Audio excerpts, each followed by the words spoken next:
Today, we discuss the winners and losers of NHL free agency around the Western Conference, and we'll also discuss a few remaining free agent players and where they might end up. All of this coming up on today's episode of Locked On NHL. You're Locked On NHL, your daily podcast on the National Hockey League. Part of the Locked On Podcast Network, your team every day.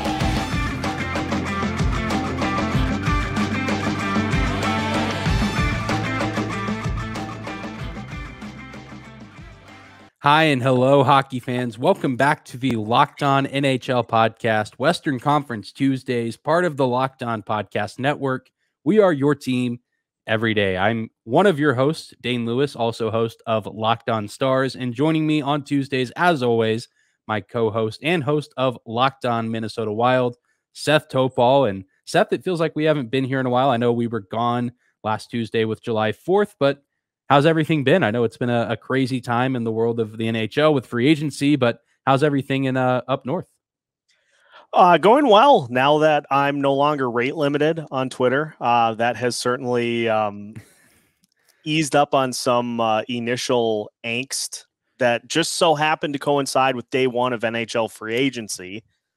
And so now that has eased up, you can find me on Threads, but also we're just continuing to wait and see how some of these free agents are going to fall now that a lot of the big dominoes have already come off the board. Absolutely. An eventful week in more ways than one, as you mentioned, with social media and the mess that is Twitter and Threads and whatnot. But as you alluded to, plenty of movement around the NHL with free agency, and that's what we're here to discuss today. And just with the Western Conference alone, plenty of big moves and some teams making some moves that potentially move them to, from a good team to a great team to maybe even a contender in some aspects. And I know we're going to start with some of the winners of free agency. We'll discuss some of the teams that left us wanting more, or probably left their fan bases wanting more. And then there's a few players still out there on the market who could very well find themselves signing with a new club and, using their services and their skills to help whatever team they join pursue winning the Stanley Cup. But let's go ahead and start with some winners around the Western Conference from NHL free agency. And Seth, we'll start with you. Who do you have listed as a winner? It's interesting because I don't really know exactly which category to put them in yet, but I'm going to start with the Nashville Predators. And Barry Trotz has been trying to cultivate this roster and retool it a little bit. They're a young team. We saw the offseason start with him trading Ryan Johansson to the Colorado Avalanche and looking for, those top six centers. He ends up landing on Ryan O'Reilly, who is a veteran. He is a pretty experienced center in the NHL. The 4-year deal is maybe a little rich considering his age, and he has battled injuries over the last couple of seasons, but Barry Trotz finds his vet, and O'Reilly will be the one to kind of lead the charge for that Predators team. They get Gustav Nyquist, who I could not stop raving about from his time in Minnesota. He came back after the injury that he suffered in Columbus, looked great, and was really hoping that there would have been a way to find some room to sign him. It just didn't end up working out that way. And you look at a couple of the other things that they did. They get Cody Glass. They also signed Luke Shen, a big bruising defenseman, to a 3-year deal. And so I think whether it's win or lose, I maybe am trending more towards the win column for them, but you definitely see what Barry Trotz is trying to do as he adds to this young group that has some pretty solid skill players that they developed down the stretch last year, starting to add some toughness, add some physicality, add some veteran presence. And so I think in terms of trying to accomplish what he wanted to do, you definitely have to say Barry Trotz. He definitely put this team in a better position than before free agency started.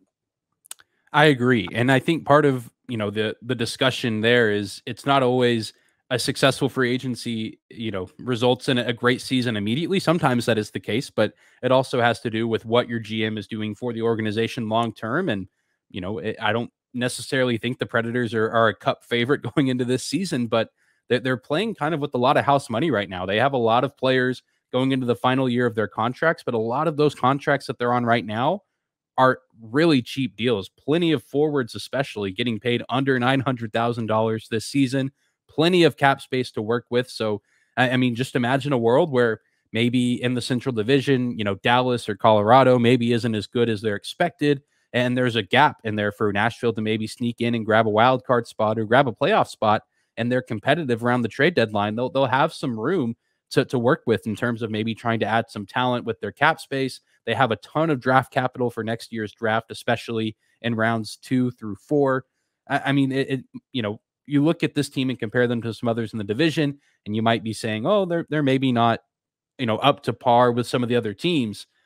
But I mean, I think you can't say that Barry Trotz has sat by and done nothing. He's at least being active and trying to make a change. And I think that's admirable. And I think that the Predators have a bright future. It might not come to fruition this season, but I think they're in a good spot. And then a team I want to talk about, another Central Division team who certainly is not going to be a contender this season, but could be in a pretty bright spot going forward with Connor Bedard, their number 1 overall draft pick, the Chicago Blackhawks. I know we're really talking about free agency, but you could almost title this episode who's, won and lost the offseason so far, because Chicago's made some really nice moves, not really free agent signings, but just in terms of the trades. Taylor Hall, Nick Foligno, Corey Perry, just to name a few of the newest acquisitions. And I think that that's smart. These are guys who a lot of them are kind of beyond their best years, and they're riding out the remainder of their career here, but they have an opportunity to come into a situation that, granted is not a great situation or a situation where you're competing for Stanley Cups, but you get to play alongside one of the best prospects the game's seen in several years and mentor him, help him grow his game. But then also just to, for Chicago's sake and for Bedard's sake, you have these veterans that, one, can protect you out there on the ice, but you can learn from these guys. Taylor Hall, who's, I know been an up and down player. He was a number 1 overall pick at one point. Corey Perry's had plenty of success in this league. And there's even other guys who are already on the Blackhawks roster. Seth Jones, I know he's a defenseman, but he's a veteran on the team who's been around for a while. It feels weird to say that because the Blackhawks still have a long ways to go, but I think that they've had a really nice offseason so far. One other team that I will throw in, and I'm gonna move them. My arrow is more towards a win, but not quite a true win, and it's not a loss. I'm gonna put the Los Angeles Kings in here as well because they did get Pierre-Luc Dubois, got him signed to an extension, and obviously that's a really, really nice offensive piece that they can add to their repertoire. But you're going to go in and they sign Cam Talbot to a 1-year, $1 million contract after things did not end on the best notes in Iowa after he was traded from Minnesota. So I have some questions there in the net for the Los Angeles Kings, but that was the story going into the offseason is what are they going to do about their goalie situation? So I'll give them more towards a win for Dubois, but I'm still not going to give them a full win because all the goalie movement that was going on throughout the offseason, then they end up with adding Talbot to that room. Yeah, that's a scary forward group, and maybe you don't need good goaltending if your offense can score 5 or 6 goals a game.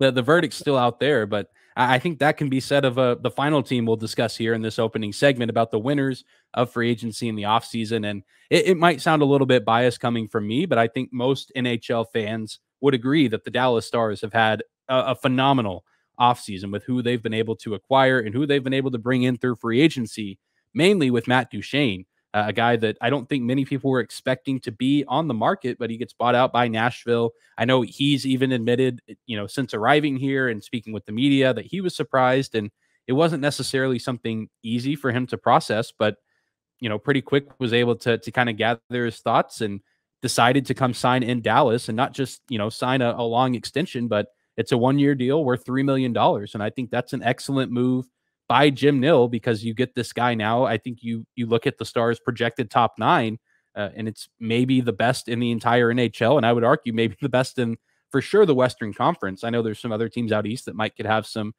there's some competition there, but I mean, that's a really nice move. And a best case scenario, it works out and the Stars have a successful season and you didn't have to shell out a ton of money. But then maybe, if Duchesne has a great year, you look at maybe signing him to a 2 or 3 year extension, maybe worth a little bit more money. It just depends on how he performs. But even beyond that, they signed Craig Smith and Sam Steele. Both, I know Sam Steele is a player you're fairly familiar with coming from Minnesota. Sam Steele for under $1 million. Craig Smith right at $1 million. Both players only 1 year contracts. So all of these signings are guys that, if they work out, great. That, you cross that bridge when you get there if you want to sign them for longer. But these are guys that are filling holes from players that have left. Your Luke Glendennings of the world, your Max Domis, Yoel Kiviranta, these depth pieces, they've all departed and they've gone to play elsewhere. But now you have these other guys that can come in and do the exact same job, if not maybe even do it a little bit better, especially with Duchesne. And I think it's the Stars are in a similar spot where everyone said, all right, you need to fix the defense. You have Miro Heiskanen, and then it's kind of just a guess who of what you're going to get on the blue line every night. And I still think there's some room for improvement defensively, but I think the Stars offense is going to be amongst the best in the Western Conference. And a big part of that is the acquisition of Matt Duchesne.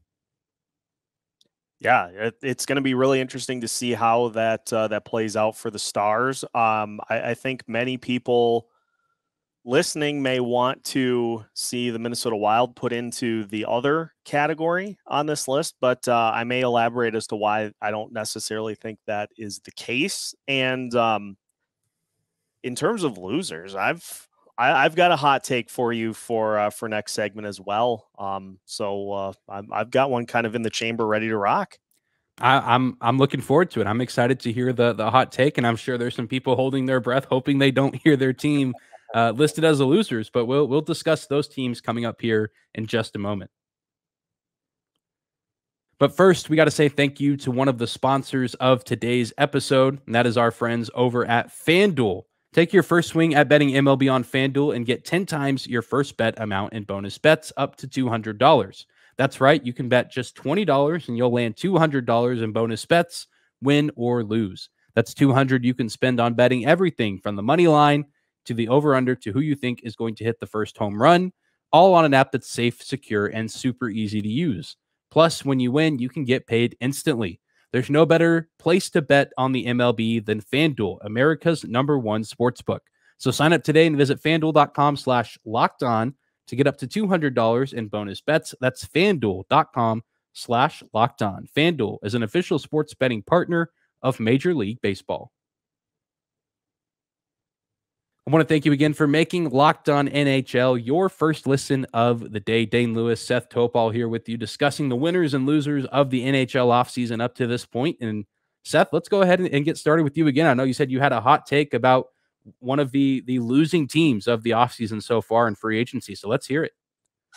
Not a losing team, a losing conference. Okay. It seems like, again, for yet another offseason, the Eastern Conference is doing a lot of the heavy lifting in terms of trades, in terms of free agency. Now, we saw a good indicator as to why that doesn't really matter, because the Vegas Golden Knights ended up winning the Stanley Cup.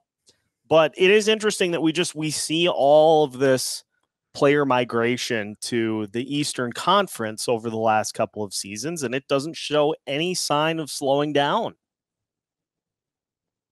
Yeah, that's interesting. I think I find myself even at the trade deadline. You notice that too, and I feel like a big part of it is probably just the draw of going to get to play for the more historic franchises. I know a lot of those are out east, New York, Toronto, especially. The draw and the opportunity to go play in a place like that, or even down south, your Carolinas, your Tampas, your Floridas. Those teams have been uber competitive over the past few years. I mean, it seems like we're just destined to get a Stanley Cup contending team out of Florida for the rest of time. I mean, it's been Tampa and now Florida's taking over. So yeah, I mean, it feels like the West is definitely dragging in a lot of areas. And especially I feel like in the Pacific Division, I feel like we just haven't seen as much movement as maybe you'd expect. And, you arguably have two of the best players on the planet out, on one of those teams in that division.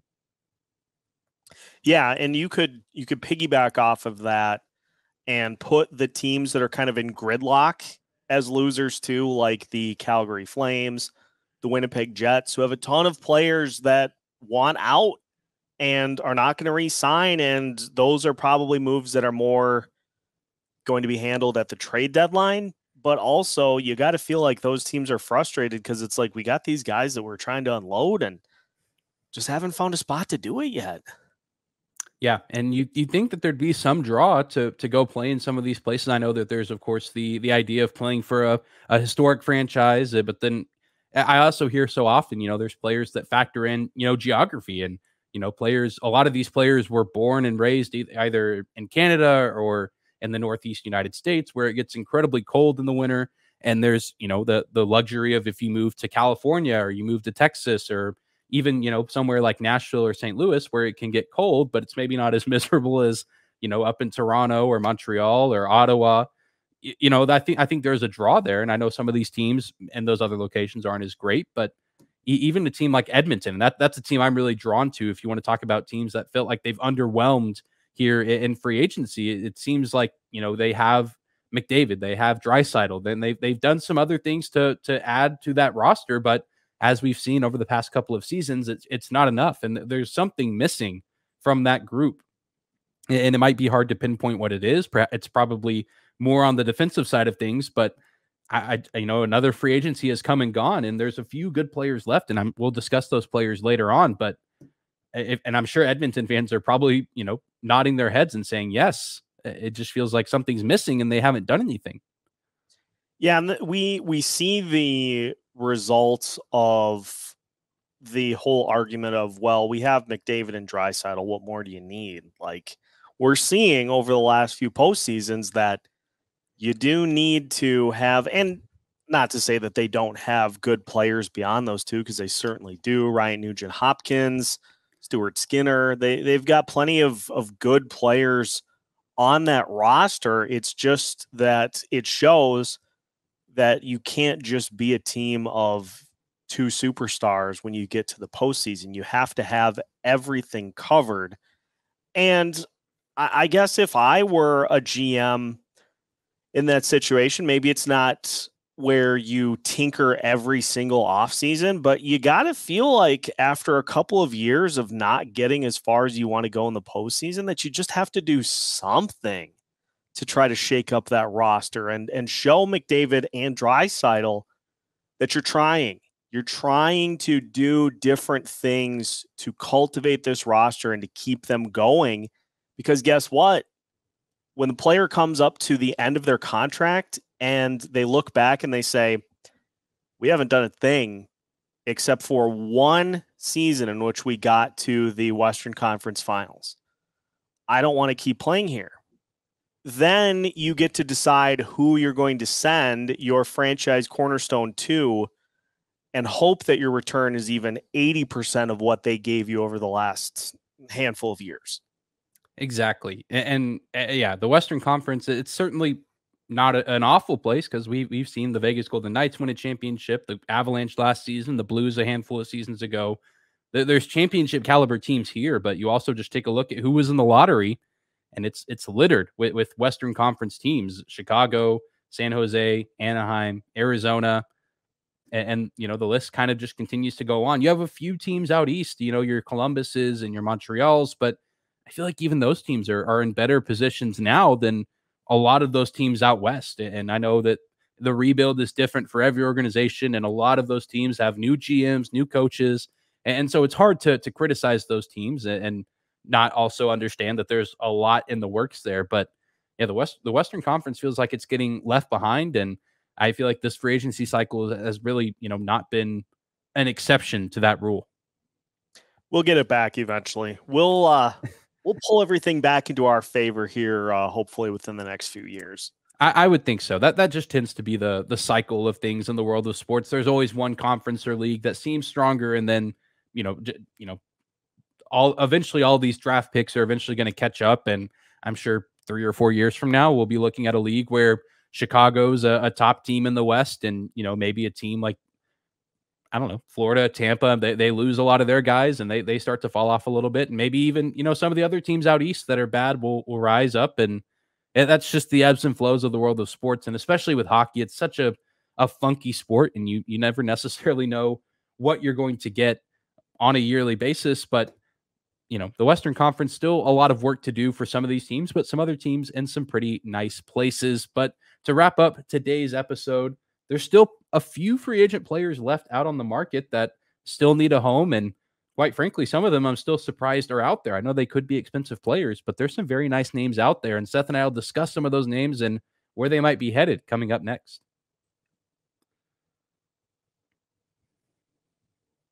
Third and final segment of today's episode of Locked On NHL. Thank you again for making us your first listen of the day. And Seth, there's a few nice names still left out on the free agent market. And some of them I know you're pretty familiar with, especially a guy like Matt Dumba. You talk about teams needing help on the defensive side of things, and there's some good defensemen left out there on the market. And I'm curious to your thoughts, especially on Dumba.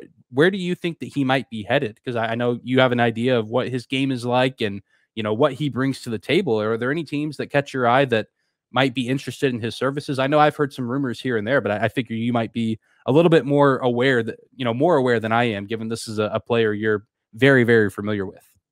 It's interesting because when Jason Zucker signed with the Arizona Coyotes for 1 year for $5.3 million, I made just a mental note in my head and I said, I wonder if Dumba will do something similar, because what have we seen, Dane, from a lot of the free agents of this offseason? Is everybody signing 1 year deals for the most part, because after this offseason, the salary cap will resume going up.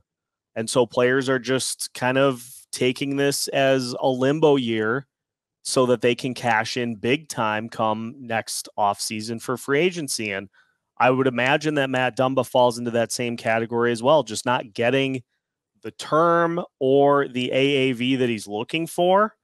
And so if you're the Arizona Coyotes, you're always going to be looking for players to get you closer to the top of the salary cap in terms of what you can use. And if you're Arizona, that I think makes a lot of sense, because I don't think anybody expects Arizona to contend this year.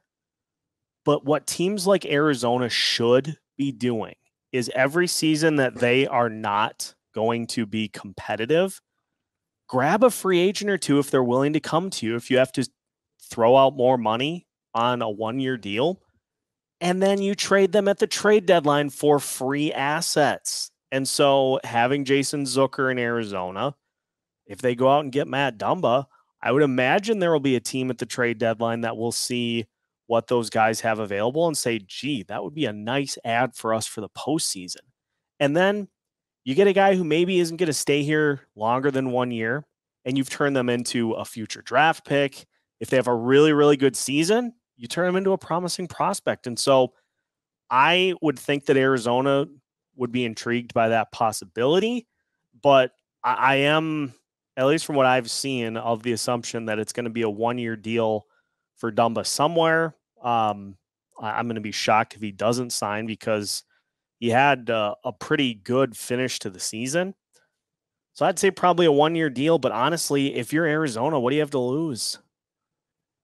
Yeah, I mean, you could make that argument for a lot of those teams that we just talked about in the last segment. Those teams that are going to be selling at the deadline and looking to rebuild. I mean, a lot of that is going to have to be done through the draft, and you can acquire draft assets, prospects. I mean, especially with a team like Arizona, I feel like that's something that they've done plenty of over the past few seasons. I mean, they just send players out left and right, and I don't know why they wouldn't jump on an opportunity like that. I'm right there with you. And I know that that's been a big team that he's been linked to, and I think it makes a lot of sense. But it goes beyond the defensive front. There's 3 big name forwards still out there on the market: former Blackhawks and Patrick Kane and Jonathan Toews. I know Toews' future health-wise is still a little bit unclear, but as of right now, there seems to be no rumors of retirement or hanging up the skates just yet. And I feel like, Toews is one of those guys that he's, 35 years old, isn't the player that he once was, especially now with the health concerns. But, I wonder if there's a team out there that, is maybe on the fringe of being a playoff team, and they have young guys in their locker room, guys that can be influenced. And maybe you look to bring in a Toews, and it's almost like what we're seeing in Chicago with Bedard. You bring in this veteran presence that even if he can't suit up every single night, you at least have a guy who's been a captain in the locker room, And I feel like Kane could be the same way, although Kane was pretty impactful with the Rangers.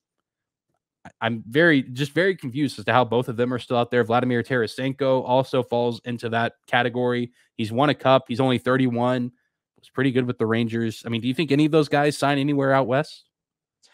I would imagine that we see a scenario where maybe Patrick Kane and Jonathan Toews, if there really isn't anything else out there, they did, in Kane's case, he did Chicago a solid by being traded.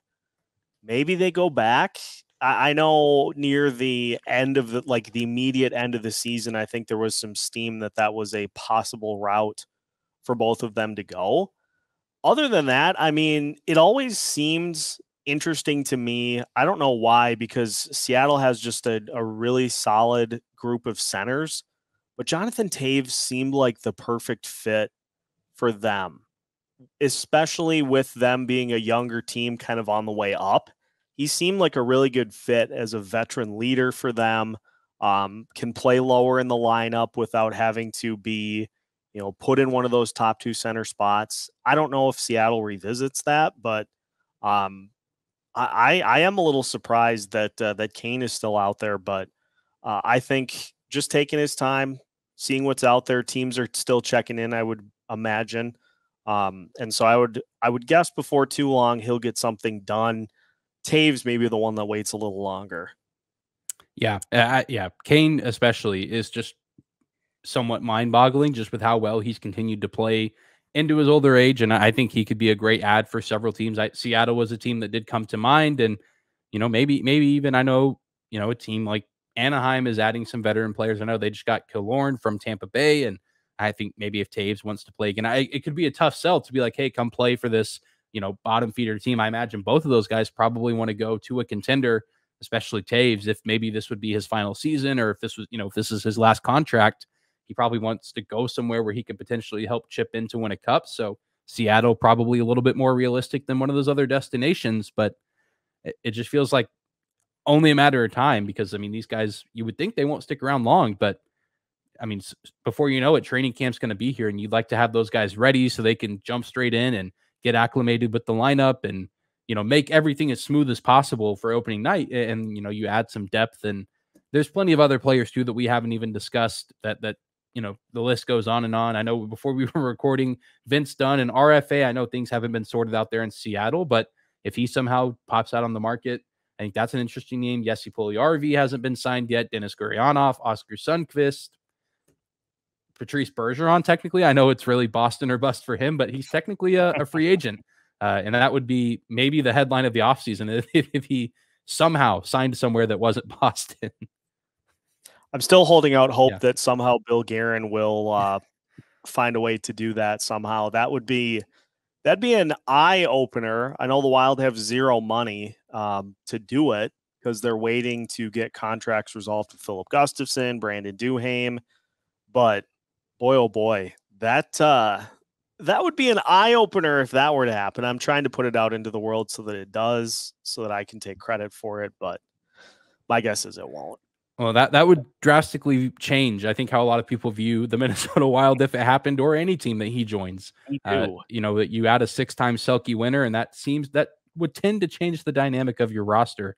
But of course, it's a big mystery at this point where any of these guys are going to end up. And some of them might retire. Toews and Bergeron very well could be on their way to, retirement, which would totally make sense given where they've been at in their career. But that's why we, enjoy this time of the year in the NHL offseason. There's no games to watch, so we get drawn into all these storylines and where the players continue to get traded to, or, sign as free agents. And that's why we love the sport. Even when the games aren't on, it's just as intense and action-packed. And I think that's, in some ways, that when free agency opened, it felt that way. And in other ways, I feel like every year there's always this was a wild free agency. And then there's always it was kind of underwhelming. And I think this year it was certainly somewhere in the middle.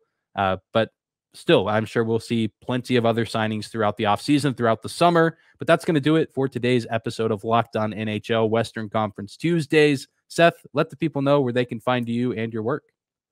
Well, as I mentioned, now you can find me on Threads. So you can follow me on Twitter as well at Seth, Toups. You can also follow Locked On Wilds. Just search and you'll find everything that we have to offer over there. We're going to be diving into the concept of draft redrafts. Had a chance to dive in and find redrafts all the way back to 2000. So we're going to take a peek and try to figure out how different things would be. Spoiler alert, one of the ones that I found has the Wild not selecting Marian Gaborik in 2000. So that's how we're going to start. That's a pretty intriguing place to start, to say the least. I'm sure Wild fans will enjoy that as we start to get into the dog days of the off season. And if anyone's interested in Dallas Stars material, you can find me on Twitter at Dane_Lewis. And if Twitter eventually dies out, I'll probably be making my way over to Threads as well. You can find Locked On Stars wherever you get your podcast and on YouTube as we try to make sense of what the roster is going to look like. And with the addition of all those forwards that we discussed, it means a few prospects might get left hung out to dry. Logan Stankoven and Maverick Bourque, players that Stars fans have been excited to see for a while, and they might not even be on the opening night roster. We'll have to see what the lineup is going to look like on opening night, or at least do our best to guess at this point. That's really all we can do here in July before training camp opens up. But thank you to each and every one of you again for tuning in and making Locked On NHL your first listen every single day. And you can continue to tune in all throughout the week for more episodes for full NHL coverage.